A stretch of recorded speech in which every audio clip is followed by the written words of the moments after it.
അതാണ് അന്തർധാര എന്ന് പറയുന്നത്. അതാണ് CPM-ഉം BJP-യും തമ്മിലുള്ള അന്തർധാര എന്ന് പറയുന്നത്. ഇന്ന് കാണുന്നവനെ നാളെ കാണുന്നില്ല.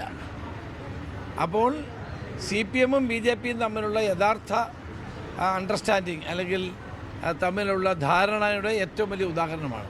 ഇന്നലെ പോലും അദ്ദേഹം ചാനലിലിരുന്ന് പിണറായി വിജയനെ ന്യായീകരിക്കുകയായിരുന്നു, CPM-നെ ന്യായീകരിക്കുകയായിരുന്നു. ഇന്ന് അദ്ദേഹം ഇപ്പോൾ BJP-യിലേക്ക് ചേരുകയാണ്. അപ്പോൾ ഇതാണ് കേരളത്തിൽ നടന്നുകൊണ്ടിരിക്കുന്നത്. CPM-ഉം BJP-യും തമ്മിലുള്ള ഈ അന്തർധാര മറനീക്കി പുറത്തു വന്നിരിക്കുന്നു എന്നുള്ളതാണ് സത്യം. ഇനി തെരഞ്ഞെടുപ്പാകുമ്പോൾ ധാരാളം ആളുകൾ പൊയ്ക്കൊണ്ടിരിക്കുമെന്നാണ് മനസ്സിലാക്കാൻ കഴിഞ്ഞത്.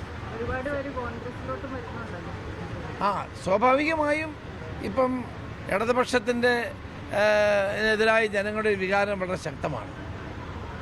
ആ വികാരത്തിൻ്റെ അടിസ്ഥാനത്തിൽ ജനങ്ങൾ മാറി ചിന്തിക്കുന്നു എന്നുള്ളതാണ് വ്യക്തി. ഞങ്ങളാരെയും ഇങ്ങോട്ട് നിർബന്ധിച്ചു കൊണ്ടുവരാമെന്ന് ഞങ്ങളാരും നോക്കുന്നില്ല. പക്ഷെ ജനങ്ങൾ ഇടതുപക്ഷ മുന്നണിക്കെതിരായ നിലപാടുകൾ സ്വീകരിച്ചു എന്നതാണ് പഞ്ചായത്ത് തെരഞ്ഞെടുപ്പിൽ കണ്ട കാര്യം. അതിനും നിയമസഭാ തെരഞ്ഞെടുപ്പിലും ഉണ്ടാകും. UDF 100 സീറ്റിലേറെ നേടി അധികാരത്തിൽ വരും. 110 പറഞ്ഞ ആളുകളെ ഒരുതരം ആക്ഷേപിക്കുകയാണ് ഈ 110